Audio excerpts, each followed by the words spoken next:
أما بعد فأعوذ بالله من الشيطان الرجيم بسم الله الرحمن الرحيم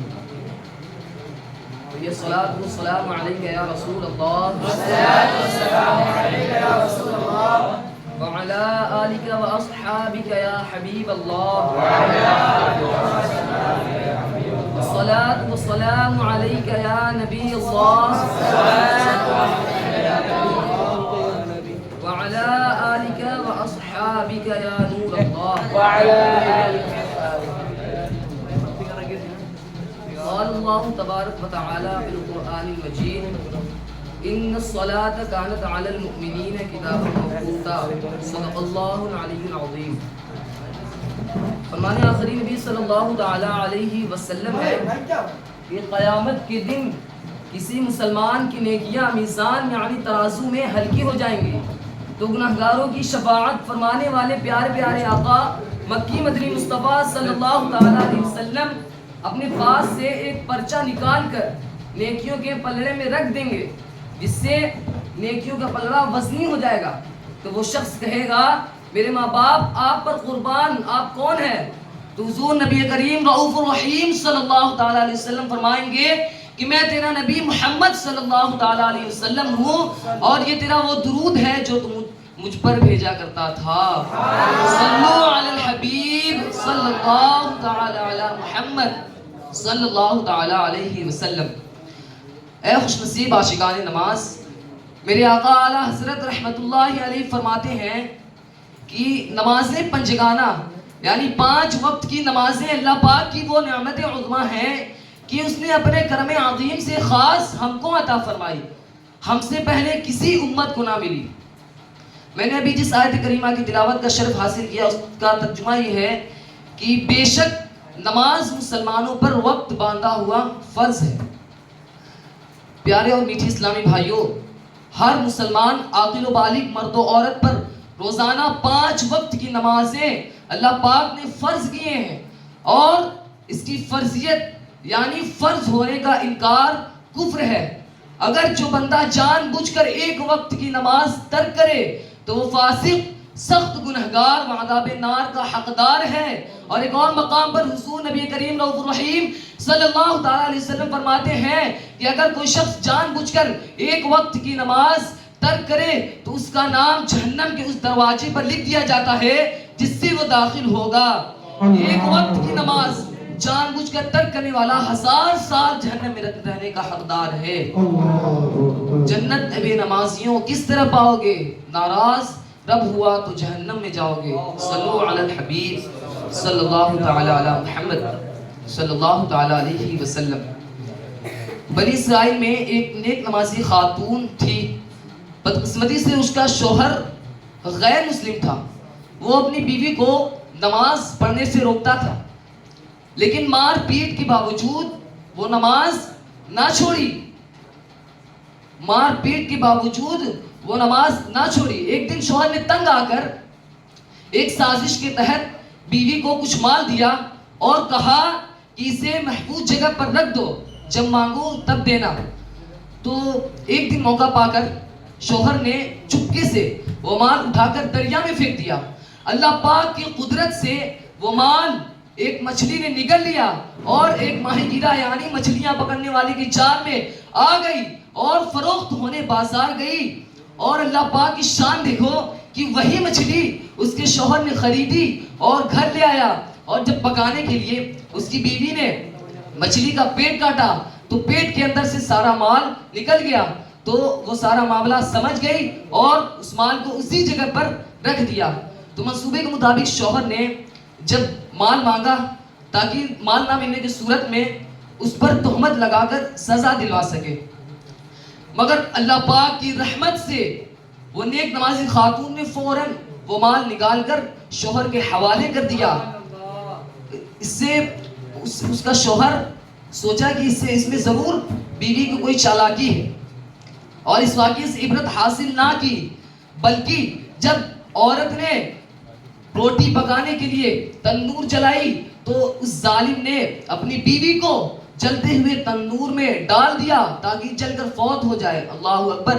تندور میں گرتے ہی وہ نیک نمازی خاتون اللہ پاک سے التجا کی اور اللہ پاک نے اس کی دعا قبول کر لی اور اس نیک نمازی خاتون کی نماز کی برکت سے اس کی زندگی بچ گئی.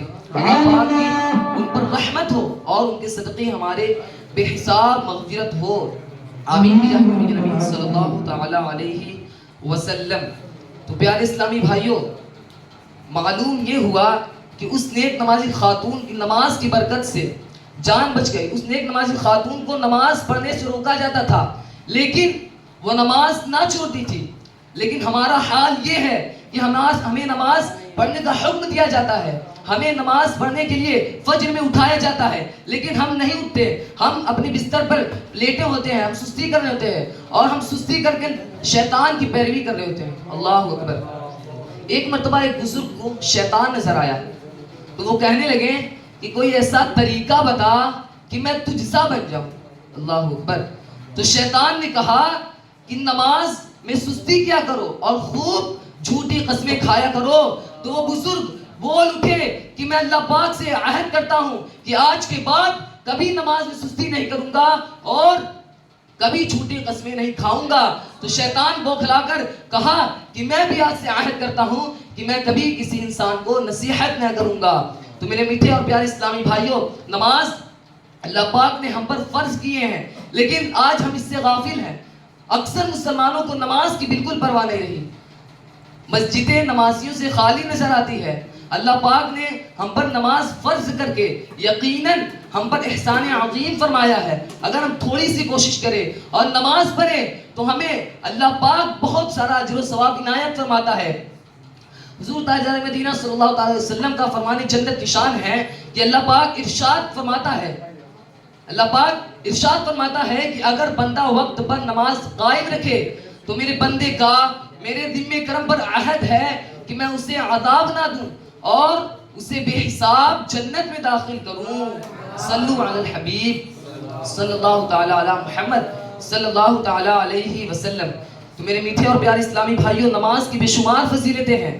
اللہ پاک کی خوشنودی کا سبب نماز ہے. پیارے آقا صلی اللہ تعالی علیہ وسلم کی آنکھوں کی ٹھنڈک نماز ہے. انبیاء کرام علیہ الصلوۃ والسلام کی سنت نماز ہے. نماز اندھیری قبر کا چراغ ہے. نماز قبر کے عذاب سے بچاتی ہے.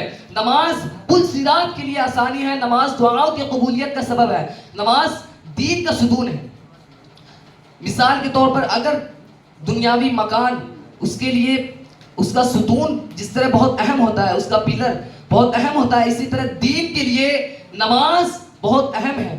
ہمیں نمازوں کی پابندی کرنی چاہیے. اگر ہم نماز نہیں پڑھیں گے، فرض نماز کو قضا کریں گے، فرض نماز نہیں پڑھیں گے تو ہم پر عذابات بھی ہوں گے، قبر میں ہم پر عذابات بھی ہوں گے. چنانچہ ایک شخص کی بہن فوت ہو گئی تو جب نفل کر کر لوٹا تو یاد آیا کہ رقم کی تھیلی قبر میں گر گئی. لہٰذا بہن کی قبر آ کر تھیلی نکالنے کے لیے اس نے قبر کھودی. اللہ اکبر. کیا دیکھتا ہے کہ اس کی بہن کی قبر میں آگ کی شعلے بھڑک رہے ہیں. اللہ اکبر. اس نے قبر پر مٹی ڈالی اور غمگین روتا ہوا ماں کے پاس آیا اور پوچھا، امی جان میری بہن کیا اعمال کرتی تھی؟ تو وہ بولی، بیٹا تو کیوں پوچھتا ہے؟ تو وہ بولا کہ میں نے اپنی بہن کی قبر میں آگ کی شعلے بھڑکتے ہوئے دیکھے. یہ سن کر ماں بھی رونے لگی اور بولی کہ افسوس تیری بہن نماز میں سستی کیا کرتی تھی اور نمازیں قضا کر کے پڑھتی تھی. میرے میٹھے اور پیارے اسلامی بھائیوں، جب نماز میں سستی کرنے کا، نماز قضا کر کے پڑھنے کا یہ انجام ہے تو جو بد نصیب نماز نہیں پڑھتے تو ان کا کیا انجام ہوگا. اللہ اکبر. اگر بے نمازی قبر میں داخل ہوگا تو قبر اس کو اس طرح دبائے گی کہ اس کی ہڈیاں پسلیاں ایک دوسرے میں پیوست ہو جائے گی. اللہ اکبر. بے نمازی کی قبر میں آگ بھڑکا دی جائے گی. اللہ اکبر. حضور نبی کریم رؤوف الرحیم صلی اللہ تعالی علیہ وسلم نے ارشاد فرمایا کہ قیامت کے دن سب سے پہلا سوال نماز کے بارے میں ہوگا. اگر وہ درست تو اس میں کامیابی پائی اور اگر اس میں کمی ہوئی تو اس نے نقصان اٹھایا. اللہ اکبر. الحمدللہ. اللہ پاک کی بہت عظیم نعمت ہے کہ ہم پر نماز اللہ پاک نے فرض کیے ہیں. اگر جو فرض نمازیں وقت پر ادا کیا، فرض نمازوں کو جس طرح فرمایا گیا ہے اس طرح ہم ادا کیے تو ہم جنت کے حقدار ہوں گے. اور اگر نماز کو ترک کریں گے، نماز نہیں پڑھیں گے، فرض نمازیں چھوڑیں گے تو ہم جہنم کے حقدار ہوں گے۔ اللہ اکبر۔ صلو علی الحبیب صلی اللہ تعالی علی محمد۔